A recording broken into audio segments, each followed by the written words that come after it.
Okay, hey guys, let's talk about Erev Pesach. Okay, so there are a few customs and laws that we abide by on Erev Pesach. According to the Shulchan Aruch, Chametz mevav shaot ulamala.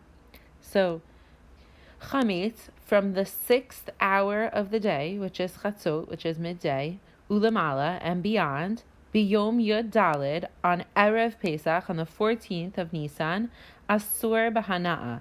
It is prohibited to. It's forbidden to enjoy. The asruhu chachamim, and the chachamim, the rabbis also forbade bet sha'ot kodem, 2 hours earlier than that. So that means 2 hours before the 6th hour is the 4th hour. Dahainu mitchilat shachamishi. So at the beginning of the 5th hour, meaning the end of the 4th hour, okay, umiyu kol shachamishi, and including the entire 5th hour. Okay, so what does that mean for us practically? That from midday and on, we cannot benefit from the chametz. That means that it doesn't only mean eating it. It means any benefit whatsoever. We shouldn't be owning it, selling it, stuff like that. Okay. And 2 hours before that, we're not even allowed to eat it.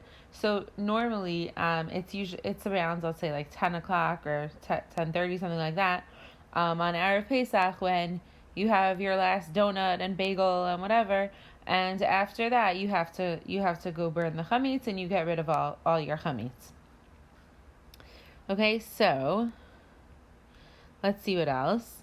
Okay, the Shulchan Aruch says as well, Habechorot, the firstborns, mitanin be'erev Pesach, are going to fast on Erev Pesach. Okay, bein bechor me'av, bein bechor me'im.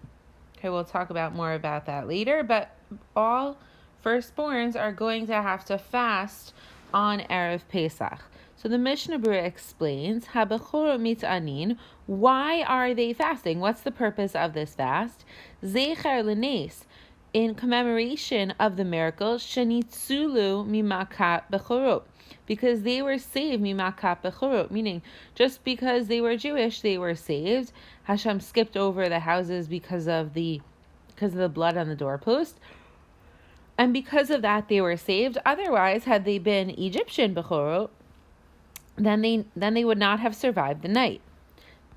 So we establish this minhag of being thankful. The Bechorot are going to be thankful that they were spared from the Makkah Bechorot, and they did not die amongst all other people amongst all other Bechorot in Egypt.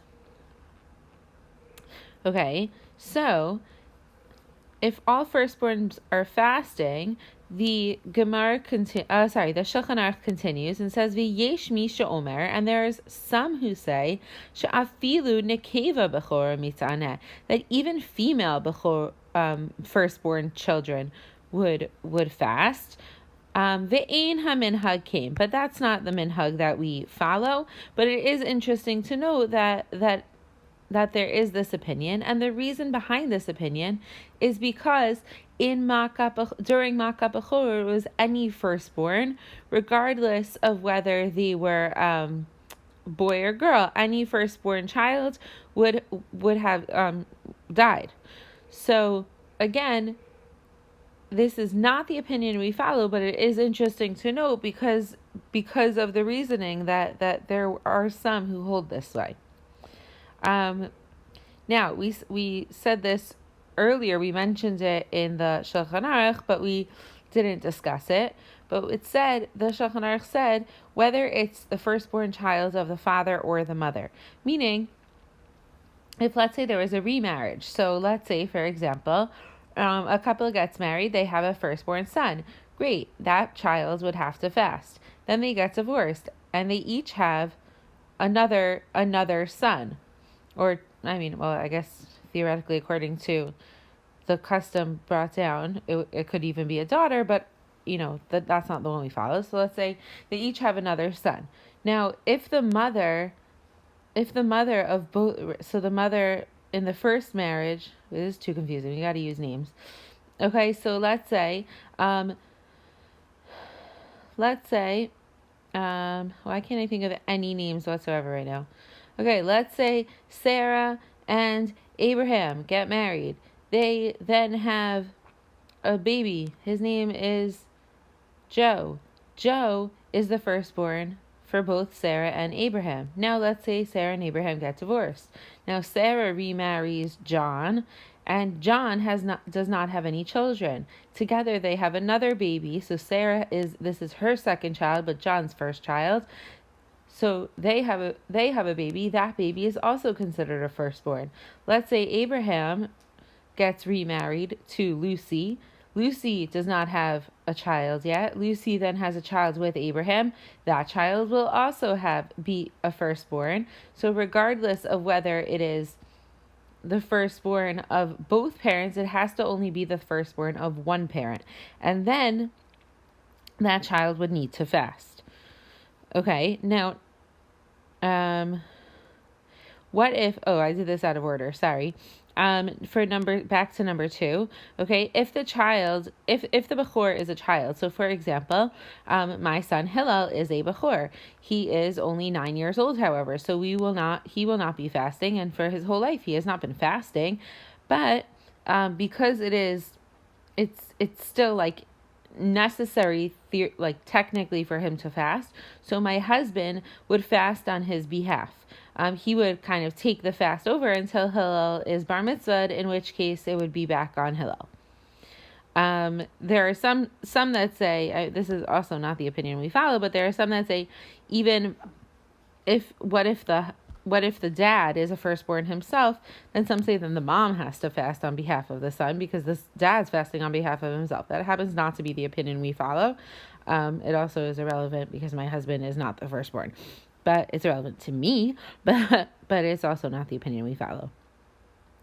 Okay, now, the Mishnah Berurah continues and says, "B'kama mekomot medinosenu lahakel." It is amongst our, the countries we live in our areas, we tend to be lenient. And to eat besu'udat siyum. So what will happen is many people, instead of fasting, many of the Bechor, instead of fasting, will partake in a siyum.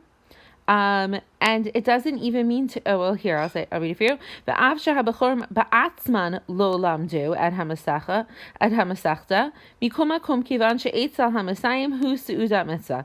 So the Bechor himself doesn't even have to be the one making the siyum. He just has to kind of show up to a siyum. And because he is present at a siyum, and a siyum is considered a se'udat mitzvah, because somebody finished learning a section of Gemara or a section of Torah, so therefore we are happy for them and the fact that they're performing a mitzvah. And if a firstborn goes to a siyum, then he does not have to fast.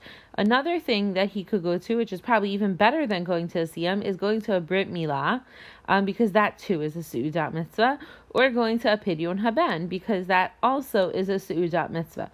So again, and if the Bechor does not want to fast, all he has to do is show up, either make a siyum himself or show up to a siyum. And usually that's what shuls do. They'll kind of like run siyums. There'll be people who time their completion of whatever they're learning so that they can make a siyum on Erev Pesach, so that anyone who is a Bechor who does not want to fast can attend the siyum and then does not have to fast for the remainder of the day, because he already didn't fast because he is celebrating in the seudat mitzvah, the meal of the mitzvah. Okay, so again, you can partake in a siyum or a brit milah celebration or a pidyon haben celebration in order to avoid fasting. They have to be on Erev Pesach that morning. The fast does not start the night before. The fast would start that morning for the Bechor. Okay? Now, we do not eat matzah on Erev Pesach. So, an obvious question is, well, why not? Why are we not eating matzah on Erev Pesach? So there's a couple of reasons brought down. These were my two favorite. The first is that we have to eat matzah at the Seder. So the Rambam says that we want to make a distinction between the matzah that we must eat as a mitzvah and the matzah that we just like to snack on or to fill ourselves up on because we have no chametz as a voluntary action. So in order to differentiate between the voluntary action of just like crunching on matzah and the mandatory consumption of matzah, which will happen at the Seder, so we don't want to just like go into Pesach having eaten all the matzah, or not eating all the matzah, but like eating matzah. So what we do is we say, okay, no matzah Erev Pesach.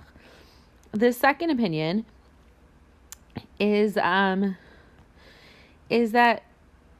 it's based. Sorry, I'm gonna go back. Okay, the second opinion is that it's based upon the Korban Pesach. Now, the original mitzvah of eating matzah was to be eating it with the Korban Pesach. Now, unfortunately, right now we're not able to bring the Korban Pesach as we do not have the Beit HaMikdash and a Mizbeach. However, Amir Hashem, very soon, say Amen, we are going to be able to bring the Korban Pesach again. And the Korban Pesach, the side dish to the Korban Pesach was the matzah. And again, both are biblical mitzvot. And therefore, we do not eat, the halacha states that we are not allowed to eat the Korban Pesach on Erev Pesach. So we kind of like extend that into the prohibition to also eat not eating matzah on Erev Pesach, because again, matzah was the side dish to the Korban Pesach. So if we can't eat the Korban Pesach, we're not going to eat its side dish either.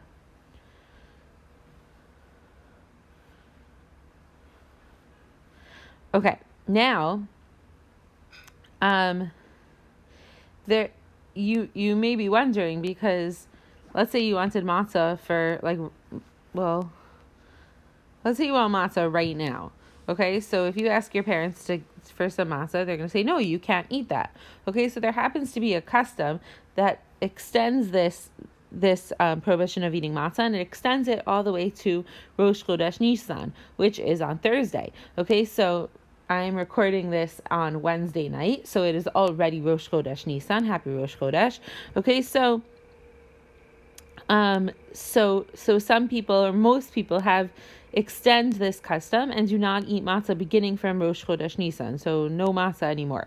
And then there are even those who extend it further back and say within a month before Pesach they're not going to have matzah. So like around Purim time, that would be their last opportunity to have matzah. Okay, so again, there is a custom. This custom is extended. Some people extend it to Rosh Chodesh Nisan, and some people even extend it as early as 30 days before Pesach. Okay.